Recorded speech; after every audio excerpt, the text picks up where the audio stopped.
Tunisia Bénin House vous offre cette émission.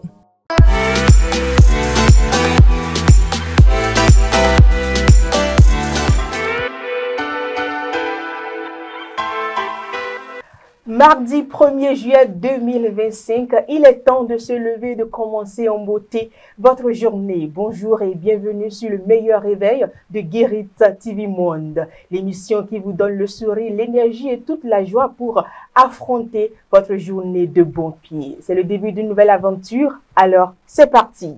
Vous avez un produit ou une marque à promouvoir, un événement à médiatiser, une annonce importante à faire diffuser pour le public béninois et même à l'international.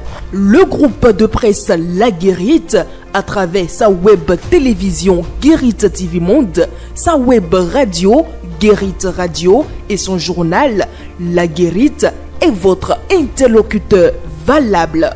Pas notre savoir-faire, notre audience grandissante et notre présence constante sur le terrain ainsi que sur des plateformes digitales, donnez de l'écho à vos activités pour l'atteinte de vos objectifs. Reportages, comptes rendus, publi-reportages, spots publicitaires, magazines, interviews, bandes défilantes sont entre autres offres du large éventail que nous vous proposons pour une communication percutante et efficiente. À vous donc de jouer en nous contactant dès maintenant par appel direct et par WhatsApp au plus 229 01 97 26 26 111. Le groupe de presse La Guérite, c'est la garantie d'atteindre vos cibles. On démarre maintenant avec la une de la presse, c'est avec Bérangère Boléan. Bérangère Boléan, bonjour. Bonjour à vous, Faouzia Sefou. Amis internautes, bonjour. On commence ce matin par le quotidien Maison La Guérite qui titre en sa manchette du jour Bénin, Tunisia, Bénin House, la vitrine de l'ingéniosité tunisienne pour le BTP béninoise. Un showroom spécialisé dans la commercialisation de matériaux de construction de marques européennes fabriqués par 12 entreprises tunisiennes a récemment ouvert ses portes à Cotonou. Supposé siphonnage de milliards du budget national. Piqué au vif, Adambi traduit Akpona en justice. L'ancien ministre de l'eau, de l'énergie et des mines tient à son honneur et sa réputation. À sa fausse manchette en lit, Porto Novo, Fridaos et Machoura Akani Agbo célèbrent un mariage inoubliable. La mariée est la fille de Gania Adeaga qui avait à ses côtés son époux El Hadj Afissou Hassani. À l'oreille du quotidien, La Guérite en lit finale de la deuxième édition du tournoi à Penochicha. L'événement a eu lieu dimanche dernier au CG Lalo. Décryptage info titre, gouvernance des entreprises publiques privées, la LNB amorce sa mue post-privatisation. Le bilan 2024 et les perspectives de 2025 présentées aux actionnaires. Maté Libre de son côté titre, rencontre Talon Ouattara à Abidjan, des paradoxes politiques en toile de fond. Nasiara de ce jour titre pour garantir la paix de fin de mandat entre Talon et Yahi qui détient la manette, s'interroge le quotidien. L'emblème du jour de ce matin titre en sa manchette sécurité nationale et lutte contre le terrorisme. L'armée béninoise a frappé fort à la frontière nord-sud Bénin. Le quotidien La Nation de son côté titre justice commerciale, 10 nouveaux juges consulaires installés. Fraternité de ce jour-titre, séparation ou commote des biens, le casse-tête du régime matrimonial. Ce que dit la loi et les effets en cas de divorce, Maître Richard Adékou affirme, je cite, « Si un membre de la famille s'accapare des biens d'un couple, il peut être poursuivi. » Fin de citation. Et on boucle par le quotidien Maison La Guérite qui titre en sa manchette du jour Tunisia Benin House, la vitrine de l'ingéniosité tunisienne pour le BTP béninoise.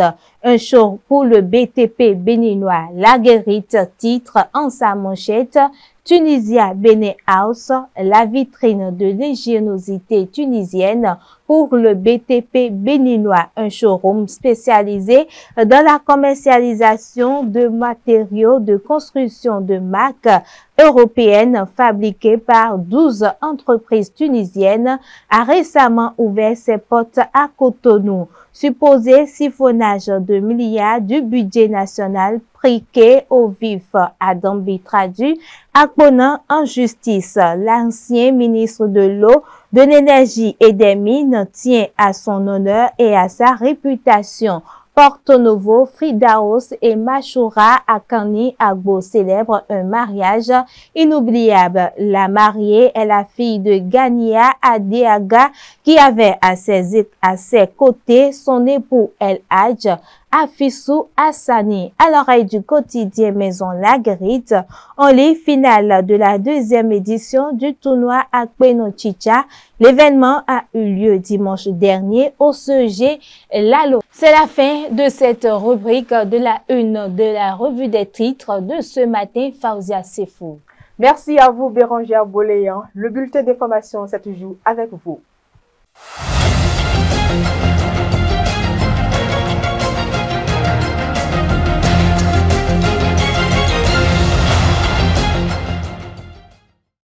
Mesdames et messieurs, nous ouvrons ce bulletin d'information par cette information en bref. Par une lettre en date du 23 juin 2025 adressée aux directeurs départementaux des enseignements secondaires, techniques et de la formation professionnelle, la ministre Véronique Togne-Fodé a clarifié les modalités de traitement et de paiement des indemnités d'heures supplémentaires au personnel enseignant en poste dans les établissements publics. Selon les dispositions évoquées dans la correspondance, seules 3 catégories d'enseignants peuvent bénéficier de ces indemnités. Les enseignants en situation de classe, les enseignants normés gestionnaires, comptables et exerçant simultanément le métier d'enseignant dans leurs établissements. Les enseignants occupant un poste de responsable administratif et pédagogique dans un établissement scolaire sous un autre volet. Mesdames et messieurs, aujourd'hui, la mauvaise gestion financière ou la dilapidation des ressources pousse de plus en plus de personnes à évoquer l'un des phénomènes les plus mystérieux et impressionnants du mode spirituel. Les mains pressées, les mains percées, ce phénomène existe-t-il réellement? Quelles sont les forces invisibles qui se cachent derrière ces marques légendaires? Pour en parler, une équipe de la rédaction s'est rapprochée du spiritualiste Maître Dao afin d'apporter un éclairage sur ce phénomène. Il est au micro de Faouzia Sefou et David Yémé. Mes PC existent, mais je vais vous clarifier ça en 2 temps. Le premier, les attitudes que l'homme personnel a est relative à l'utilisation de l'argent. Parce que si tu gagnes l'argent, il faut déjà avoir une planification sur l'argent avant de gagner. L'argent ne voit pas qu'on l'a reçu. D'autres activités inattendues viennent de partout pour l'étouffer. C'est-à-dire qu'il faut planifier tout argent que vous devez recevoir. Sinon, affaire de mes PC existe, mais la malorganisation personnelle aussi amène qu'on donne raison aux mes PC. Sinon, si tu planifies ta vie, planifies ton objectivité, tu planifies tous tes objectifs que tu veux atteindre, mes PC va exister, on va même te le jeter comme ça et ça ne va pas travailler. parce que toi, tu es organisé, tu es déjà heureux. Donc il faut savoir qu'une personne qui a déjà fait le plan de sa vie, on peut lui jeter tous les mauvais sorts, mais il va atteindre 95% de ses objectivités. Malcompréhension peut amener mes percées. Les égrégores qui sortent de notre bouche peut amener mes percées. L'incompatibilité dans un couple peut amener mes percées. Donc mes percées aussi peut être la planification, comment dire, une personne qui te remet de l'argent, que son argent n'est pas compatible à ton esprit, peut t'amener mes percées. Il y a des gens aussi avec qui on est dans des affaires qui ne sont pas des gens qu'il nous faut dans notre vie, que leurs esprits bloquent notre objectivité. Donc mes percées, on ne peut pas dire que c'est quelque chose qui est un phénomène qui est général, non. C'est individuel. Donc mes percées existent. Mais il y a aussi nous-mêmes qui peut mettre de l'ordre dans notre vie. Et mes percées n'existeront, ne viendra pas. Parce qu'il n'y a pas une société qui fabrique l'argent personnellement pour nous. L'argent est collectif et tout le monde peut mettre. Donc tout argent qui vient vers toi, c'est ça qui vient vers moi, c'est ça qui va vers lui. Donc ça fait la rotation. Donc c'est comme une tontine qu'on fait. Quand toi tu reçois pour toi, qu'est-ce que tu veux en faire? Il faut déjà planifier. Il n'y a pas une tontine que je vais là, on va me remettre l'argent. Tu vas sentir que tout le monde a reçu pour eux, mais moi j'ai pris pour moi pour rien faire. Parce que tu n'as pas planifié ce que tu veux faire avec ton argent. Donc je préférerais qu'on parle de la planification de notre vie pour éviter les mains percées. Parce que si on encourage les mains percées, tout le monde va dire « Ah, ça m'arrive, ça m'arrive ». Quel résultat il aurait souhaité obtenir dans ces mains percées? Donc mains percées existent, mais il ne faut pas galvaniser ça. Il ne faut pas promouvoir ça. Il faut décourager pour que toute personne puisse s'organiser par rapport à leurs sous, à l'argent qu'ils reçoivent. J'aurais souhaité dire à tous ceux qui nous reçoivent ce matin, tous ceux qui nous écoutent, tous ceux qui nous regardent, planifiez-vous, organisez-vous, mettez de l'ordre dans votre vie et quoi qu'en soient les difficultés auxquelles vous êtes confrontés, vous allez trouver de la modestie dans ça. Ce bulletin d'information se poursuit. Le préfet du département du Mono, Dédaignon Bienvenu Milorin, informe les populations des 6 communes de sa juridiction que la garde nationale organisera une manœuvre militaire du 2 au 4 juillet 2025 dans les départements du Zou, Mono et Koufo. Cette opération vise à maintenir les forces de défense en conditions opérationnelles. Mais conformément au calendrier préétabli, j'y arrive par la direction de l'Office du baccalauréat. La phase de correction des copies des candidats a démarré ce lundi 30 juin sur toute l'étendue du territoire national. À Parakou, c'est le lycée Mathieu Bouquet qui sert de cadre à ces travaux prévus pour durer 5 à 6 jours au profit des départements du Borgou et de l'Alibori. Alassane Boukari Biga, superviseur général du baccalauréat dans le Borgou Alibori au centre du lycée Mathieu Bouquet, évoque le démarrage des activités. L'occasion pour lui de prodiguer des conseils aussi bien aux candidats qu'à leurs parents. Il est au micro de Guérit TV Monde avec Anselmo Richard et Modeste Adanzito. On peut retenir que ce matin, nous avons fait une séance de travail avec les présidents des sous-commissions, soit 9 au total par rapport aux disciplines concernées. Et au cours de cette réunion, les instructions appropriées par rapport aux responsabilités et à l'évaluation des copies des candidats. Ensuite, il y a les dispositions pratiques qui ont été prises en leur remettant donc la liste de chacun de son groupe. Et ils sont allés en salle. Ils ont fait leur réunion parce que pour prendre d'abord contact et connaissance avec les épreuves. Et à partir de là, maintenant, commencer par voir comment les corriger type, voir ce qu'il y a lieu de faire. C'est ce qui fut. Et en ce moment, à part la philosophie et les mathématiques, toutes les sous-commissions ont démarré la correction. Maintenant, on est en train de fermer pour reprendre demain à 7 heures. La correction est partie pour 5 jours. On finit le vendredi. Et le 9, nous ferons la délibération. La correction se passe comme d'habitude, parce qu'il y a un contrôleur, il y a un correcteur, un contrôleur, ainsi de suite, tel que ça se fait dans tous les examens. La seule différence, c'est qu'il y a des garde-fous, pas de portable à l'intérieur de la salle, on ne mange pas de bazar intempestif. Lorsque nous vous surprenons avec un portable, nous saisissons le portable que nous gardons et nous rendons compte. Chacun a son quota et le nombre de jours. Personne ne doit baisser. Le quota est là par rapport au nombre de correcteurs et également aussi le nombre de jouets est là. Il y en a qui feront 5, il y en a qui feront 4, il y en a qui feront 6. Non, à l'endroit de ces enseignants, c'est d'être serein et de bien évaluer leurs enfants pour que, entre la base, les corrigés types qui sont devant eux. C'est ça qu'on leur demande. Et au niveau aussi, les contrôleurs de bien contrôler du début jusqu'à la fin. On doit voir les traces de bic rouge de la première page, même s'il est absent. On doit voir les traces de bic vert pour le contrôleur, pour qu'on s'assure que toutes les pages ont été visitées. Maintenant, à l'endroit des candidats, je leur demande d'être serein, de ne pas trop réfléchir. Quand les résultats vont tomber, ceux qui seront admis seront admis. Ceux qui vont échouer, bon, c'est une épreuve aussi. C'est vrai, je suis d'accord, la douleur, mais ils n'ont qu'à faire l'effort de reprendre. Ceux qui seront admis aussi dans leur joie, qui n'aillent pas faire de n'importe quoi. Aux parents, je demande de bien conseiller leurs enfants. Affectueusement, de les accompagner par quel que soit le bord, le problème qu'ils ont. En ce qui concerne les résultats qui seront donnés, que les enfants qui ne seront pas admis au premier groupe, ça veut dire non pas 10, qui doivent faire le sport, qui ne prennent pas un bus pour voyager. Parce qu'après, on les cherche partout, on ne les trouve pas.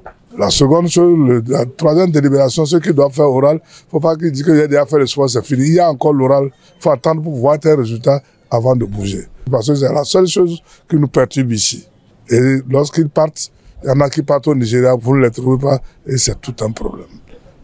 Le condensé de l'actualité hors de nos frontières à présent. En détention depuis le 16 mai dernier, l'opposant tchadien et ancien premier ministre Socès Masra a mis fin à sa grève de la faim après environ une semaine de jeûne. L'annonce a été faite lundi soir par le collectif d'avocats chargés de sa défense. Le président Socès Masra, physiquement affaibli mais moralement combatif, suspend sa grève d'alimentation et se repréparera pour la suite de cette procédure, indique le communiqué. Son médecin personnel autorisé à lui rendre visite a fortement recommandé cette décision en raison de traitements médicaux indispensables qui nécessitent une alimentation minimale. Samedi, une vingtaine de militants du parti Les Transformateurs que dirige Masra ont manifesté en sous-vêtements à N'Djamena pour réclamer sa libération. Un geste fort destiné à alerter l'opinion publique sur la situation de leur chef politique. Socès Masra est poursuivi par la justice tchadienne pour plusieurs chefs d'accusation, incitation à la haine, constitution et complicité de bandes d'armées, complicité d'assassinat, incendie volontaire et profanation de sépultures. Ces poursuites font suite au massacre de Mandakao dans la région occidentale, survenu le 14 mai, où 42 personnes, majoritairement des femmes et des enfants, ont été tuées.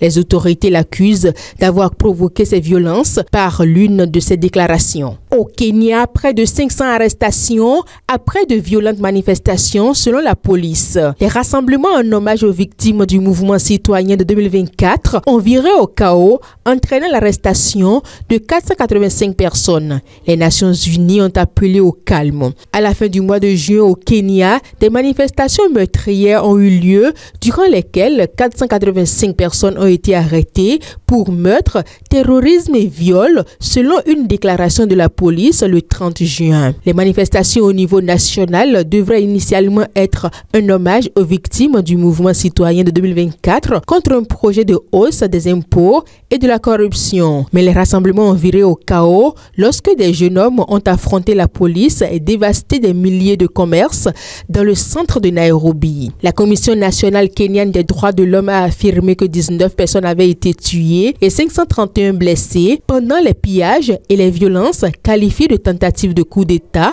par le gouvernement. La commission avait fait savoir qu'elle avait recensé 2 cas de viol en réunion dans le cadre des violences. Une coalition d'ONG de défense des droits de l'homme a recensé des manifestations dans 23 comtés à travers le Kenya. Les services d'urgence ont signalé de multiples blessures par balle. Les Nations Unies ont déploré les violences et appelé au calme et à l'ouverture d'enquêtes indépendantes et transparentes. En RDC, pour finir, Félix Tshisekedi revient sur l'accord de paix lors de son discours à la nation.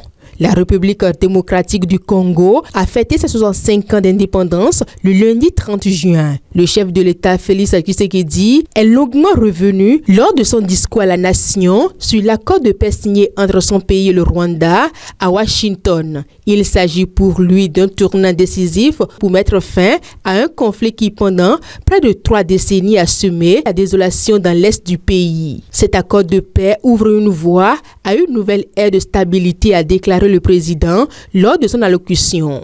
Concernant le sujet sensible des réparations pour les crimes commis dans l'est du pays qui ne figurent pas dans cet accord de paix de Washington, il a promis de continuer à exiger justice pour les victimes et que les responsables des atrocités répondent de leurs actes. C'est la fin de ce bulletin d'information, mesdames et messieurs, que j'ai eu le plaisir de vous livrer. Merci à vous, Bérangère Boléan, pour la présentation de toutes ces informations. À demain donc. Alors, sans transition, que nous réserve le ciel aujourd'hui, du soleil ou la pluie? Découvrons ensemble dans cette réalisation.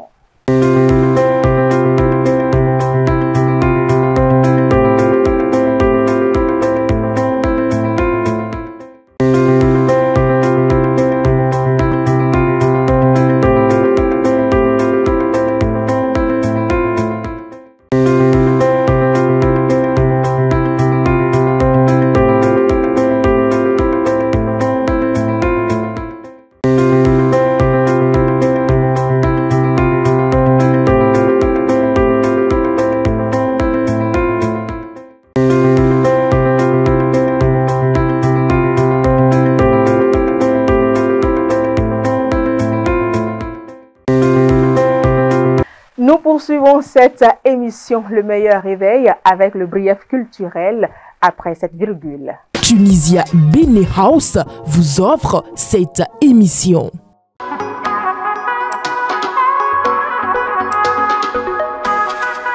Dans la note culturelle de ce jour, sachez tout simplement que Mikwaba Club, convivialité et créativité, le nouveau rendez-vous des jeudis à l'IFB, un after-work convivial pour se retrouver, réseauter et découvrir les talents des industries créatives béninoises. DJ set, live musique, mode, humour, dégustation de mets locaux et produits locaux, jeux de société. Rendez-vous tous les jeudis pour une soirée où la curiosité et la bonne humeur sont vos seuls billets d'entrée. Jeudi 3 juillet 2025, par exemple, de 18h à 21h à la brasserie de l'Institut français de Cotonou. L'entrée est libre et gratuite. Déjà, ce jeudi 3 juillet 2025, Mikwaba Club reçoit DJ Ice, polyvalent et créatif. Il maîtrise les styles musicaux, anime avec brio tous les types d'événements et allie professionnalisme, humour et sens du contact. Fin de la note culturelle. La suite de votre émission, c'est après ceci.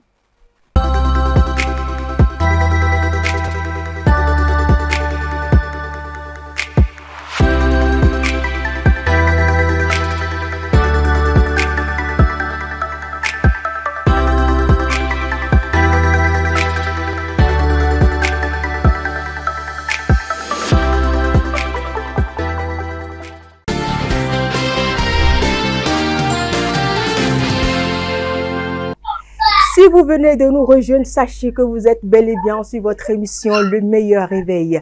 Et dans la rubrique L'invité du jour, nous recevons pour vous le conseiller municipal de la ville de Parakou, Achille Aguet. Il est déjà au téléphone. Achille Aguet, bonsoir. Bonsoir, madame la journaliste.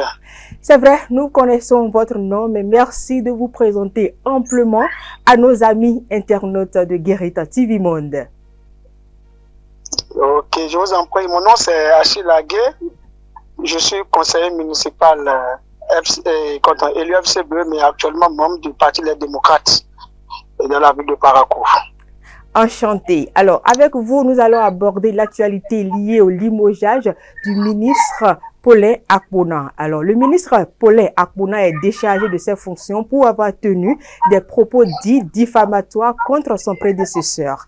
L'ex-ministre a par la suite présenté ses excuses publiques à son prédécesseur Samou Seydou Adambi. Êtes-vous surpris du limogeage? Merci beaucoup, madame.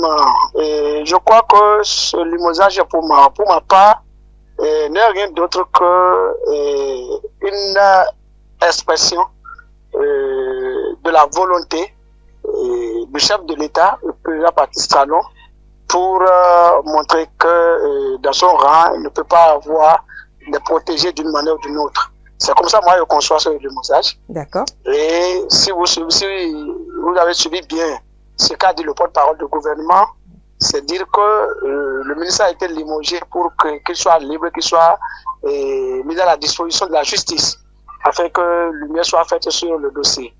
Et nous autres, nous prenons acte de cela, et aussi, au vu de ce qui a été dit ou de ce qui a été fait, nous pouvons dire que ce limogeage n'est pas exagéré, et il fallait que ça vienne pour que les choses soient désormais claires. Sans quoi,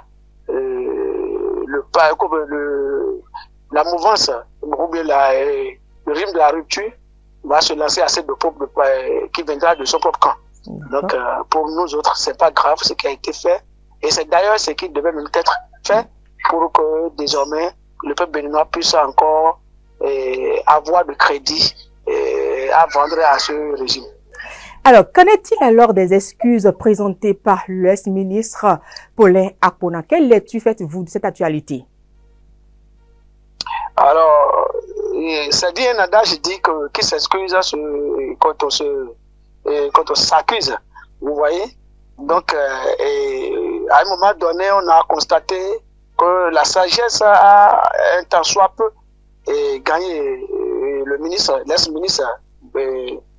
Akpona, qui, à un moment donné, peut-être a pris de recul et a analysé de fond en comble ses mots ou sur ce qu'il a dit, et il a compris que c'est pas une bonne chose. C'est normal pour ma part de faire ce mea culpa, parce que pour un homme bien éduqué, il doit apprendre à connaître parfois ses erreurs et présenter des excuses s'il le faut. C'est la preuve que le ministre aurait pu mettre cette sagesse-là avant d'avoir tenu ses propos, mais une fois que le mal est déjà fait, parce que chez nous on dit que la parole est l'œuf, et dès que ça sort, c'est que c'est très difficile à la ravaler. Donc vous voyez, ce qui est sur le mal est déjà fait.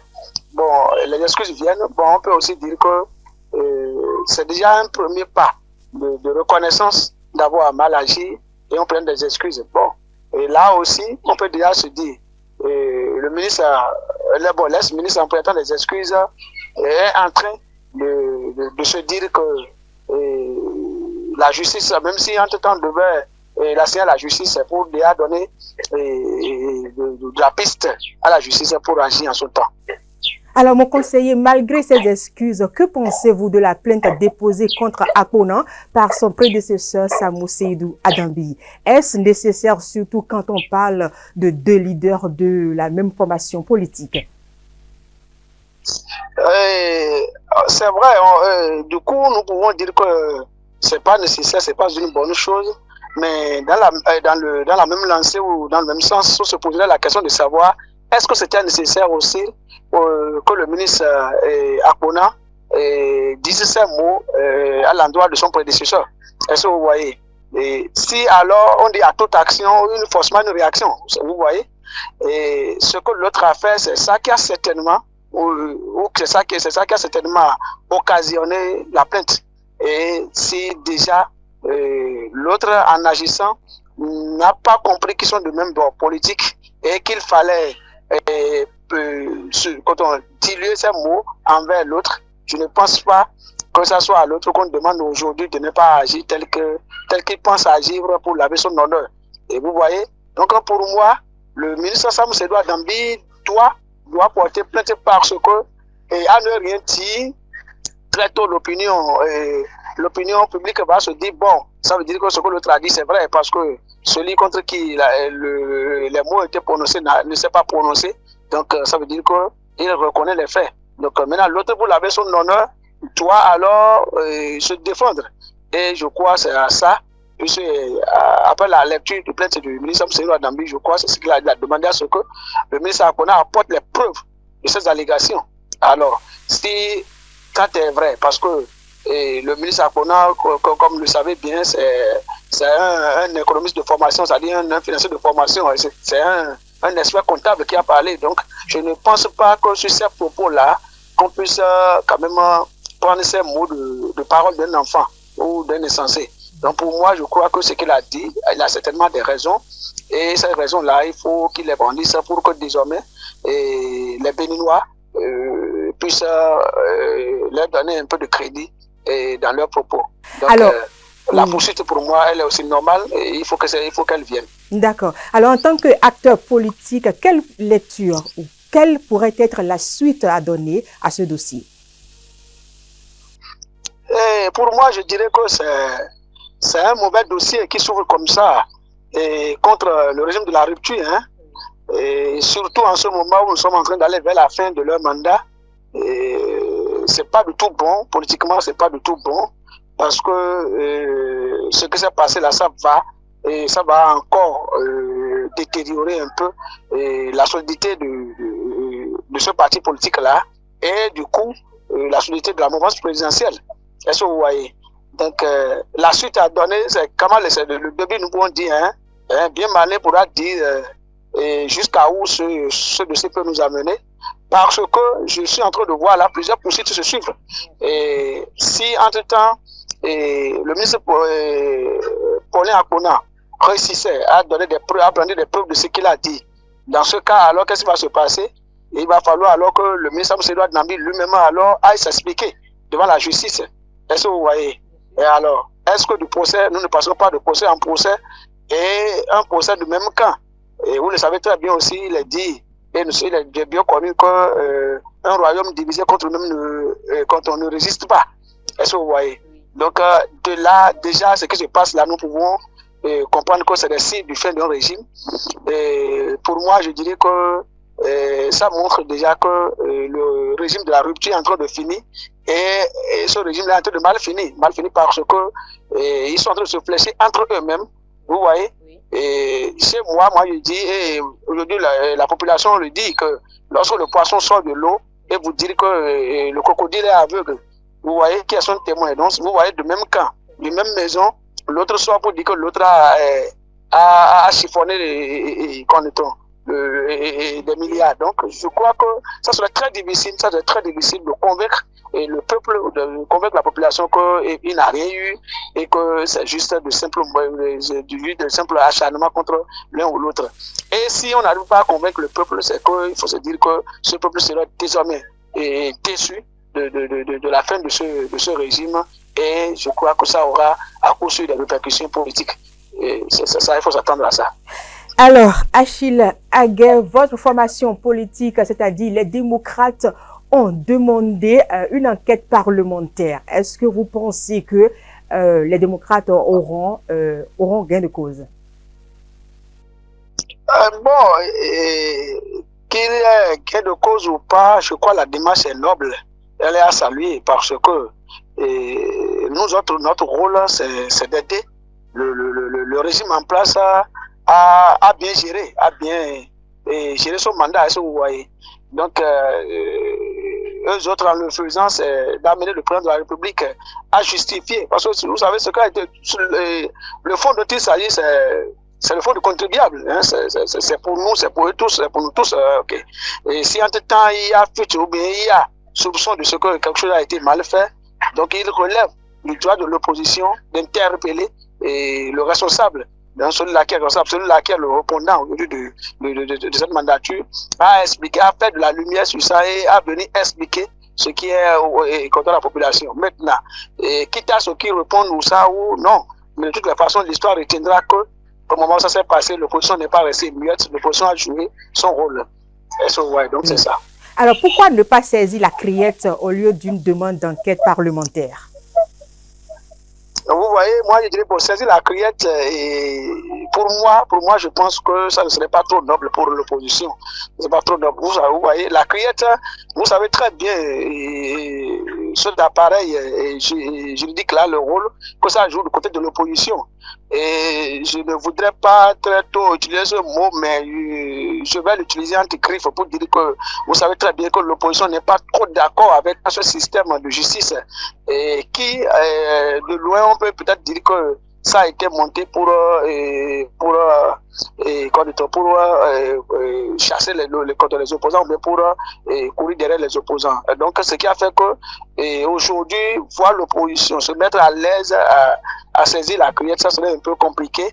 Et l'autre chose, c'est qu'aujourd'hui, la cueillette est une institution juridique qui s'occupe de tous des délits financiers et autres. Donc, avant que la cueillette ne soit saisie, elle peut s'auto-saisir même du dossier. Là, vous voyez. Donc, nous, on se dit dans l'opposition qu'on n'a pas besoin de saisir la cueillette parce qu'elle-même, elle pouvait s'auto-saisir du dossier pour chercher à faire la lumière sur ça. Parce que je nous demandais si c'était de l'autre côté, si aujourd'hui on serait encore en train de demander pourquoi la cueillette ne agit pas. La réaction serait peut-être automatique. Je dis, mais peut-être, hein, est-ce que vous voyez, pour ne pas lancer le propre à quoi que ce soit. Mais je dis, peut-être la réaction serait déjà plus prompte que ça. Mais aujourd'hui, si ce n'est pas encore fait, donc il revient à la cueillette elle-même de s'auto-saisir du dossier, si tant est que c'est un instrument de justice. Donc, et la justice, je crois, ça s'impose à tout le monde. Est-ce que vous voyez? Oui. Donc, et non à un côté. Donc, n'attendons pas forcément que l'opposition saisisse la cueillette. Comme non, l'opposition a agi en allant vers le répondant. Et puis, nous sommes sur un terrain politique. Donc, c'est au répondant peut-être de donner les preuves ou bien de donner mandat à la cueillette pour dire, bon, alors, faites à ce dossier-là, et mettez-vous dedans et faites ce qu'il y a lieu de faire. Donc, je crois on ne peut pas condamner l'opposition de ne pas aller du côté de la cueillette pour le moment. D'accord, merci à vous, Achille Aguerre. Je rappelle que vous êtes un conseiller municipal dans la ville de Parakou et membre du parti Les Démocrates. C'est la fin de cet entretien téléphonique. Est-ce que vous avez un dernier mot pour boucler? Oh, c'est juste appeler le peuple béninois à la sérénité, au calme, et aussi dire que il n'a pas de malheur à se faire. Le Bénin demeurera toujours le Bénin et la paix régnera toujours au Bénin. C'est d'ailleurs notre souhait et nous tous nous devons travailler à cela pour que la paix règne. Et l'autre chose, c'est qu'il faut comprendre que un régime vient, il fait ce qu'il peut faire, il finit et un autre passe. Et c'est ce qui va se passer d'ailleurs au Bénin. Donc aujourd'hui, tout le monde doit rester calme. Ce qui est sûr, le règne de la rupture est en train de finir. Et aujourd'hui, ce qui va se présenter, c'est qu'en 2026, il y aura l'alternance à coup sûr. Donc voilà ce à quoi nous avons foi, voilà ce à quoi nous tâchons déjà désormais notre moralité. Et nous savons très bien que ça sera fait ainsi. Alors salut à tout le peuple béninois, salut à Guérit TV et que la paix règne au Bénin. Merci à vous, Achille Aguerre, pour votre disponibilité à Guérit TV Monde. À bientôt. C'est plutôt moi, je vous en prie. Amis internautes de Guérit TV Monde, la suite de votre émission, c'est après ceci.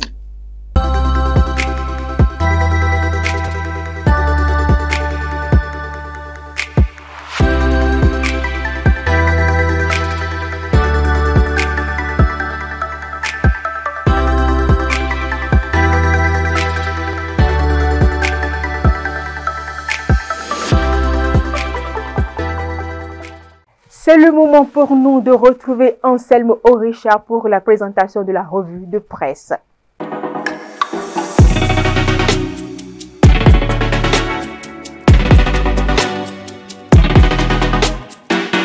Amis de la revue de presse, mesdames, messieurs, bonjour. L'actualité un peu maigre ce mardi. Démarrons cette revue par une bonne nouvelle pour les commerçants et les producteurs béninois. La mesure d'interdiction d'exportation des produits vivriers vient d'être levée. L'information est rapportée par le journal du service public La Nation. Le gouvernement béninois avait instauré cette mesure à travers un arrêté en date du 7 juin 2024 interdisant la sortie du territoire national de certains produits vivriers pour des raisons de sécurité alimentaire. Par une note de service en date du 23 juin 2025 portant pour objet expiration du délai des mesures d'interdiction d'exportation des produits vivriers. Kokou Sévirin Poyon, secrétaire général adjoint du ministère de l'Industrie et du Commerce, a notifié la levée de cette restriction. Selon le journal, la levée de cette mesure signifie un retour à la normale pour les commerçants exportateurs agricoles et producteurs de vivriers béninois. Ces derniers peuvent désormais reprendre sans difficulté leur activité d'exportation vers les marchés sous-régionaux et internationaux. Dans le même registre, le journal de la Guérite nous informe qu'un showroom spécialisé dans la commercialisation de matériaux de construction de marques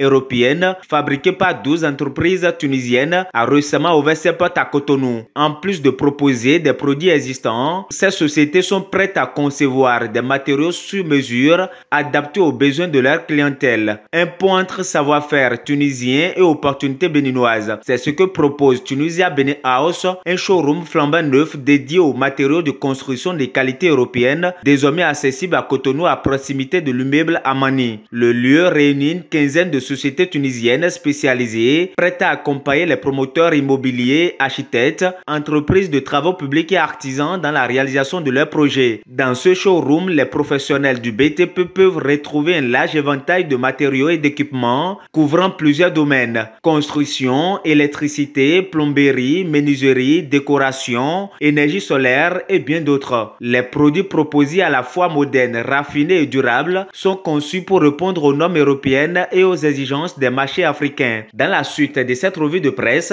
Matin Libre revient sur la visite du chef de l'État Patrice Talon à son homologue ivoirien, Alassane Ouattara, en Côte d'Ivoire. Officiellement, les deux chefs d'État ont échangé sur le renforcement des relations bilatérales et la situation politique et sécuritaire dans la sous-région ouest africaine. Mais cette rencontre, intervenue quelques jours seulement après le congrès du RHDP ayant désigné Ouattara comme candidat à la présidentielle de 2025, soulève aussi des questions politiques plus sensibles, fait constater le journal. Bien que cela n'ait pas été mentionné officiellement, Matin Libre souligne qu'il est difficile en effet d'imaginer que Patrice Talon n'ait pas adressé, même discrètement, ses félicitations à son hôte pour son investiture par son parti. S'il s'avérait, ce acte politique pose problème au regard des positions publiques du président béninois, car Patrice Talon jure donner l'exemple en 2026, comme c'est la coutume au Bénin depuis 1990, en passant le témoin en respect à la Constitution. Comment alors l'imaginer féliciter un président à qui le chemin d'un 4e mandat vient d'être tout tracé, après un 3e déjà très contesté dans un contexte régional marqué par des transitions militaires largement motivées par le rejet des 3e mandats et des révisions constitutionnelles controversées. Pourtant, lors de l'entretien, rapporte Matin Libre, Ouattara et Talon ont réaffirmé leur volonté de renforcer la CEDEAO, confrontée à des défis inédits après les retraits du Mali, du Burkina Faso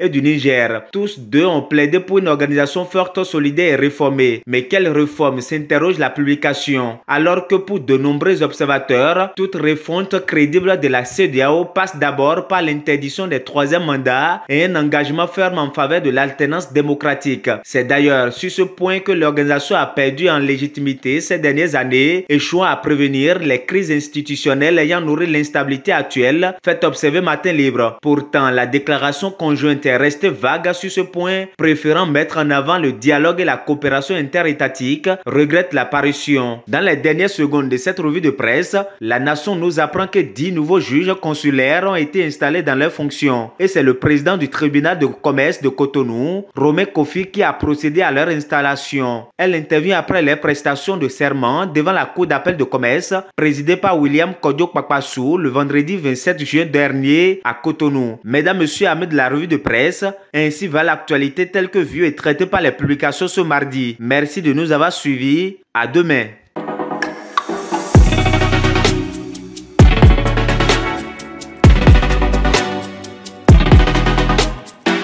Dernière ligne droite de cette émission, nous y sommes et c'est la citation du jour. L'acte le plus fort pour une femme, c'est de s'aimer, d'être elle-même et de briller parmi ceux qui n'ont jamais cru en elle. Je l'ai dit. Je le répète encore pour vous, l'acte le plus fort pour une femme, c'est de s'aimer, d'être elle-même et de briller parmi ceux qui n'ont jamais cru en elle. Merci de nous avoir suivis. À demain.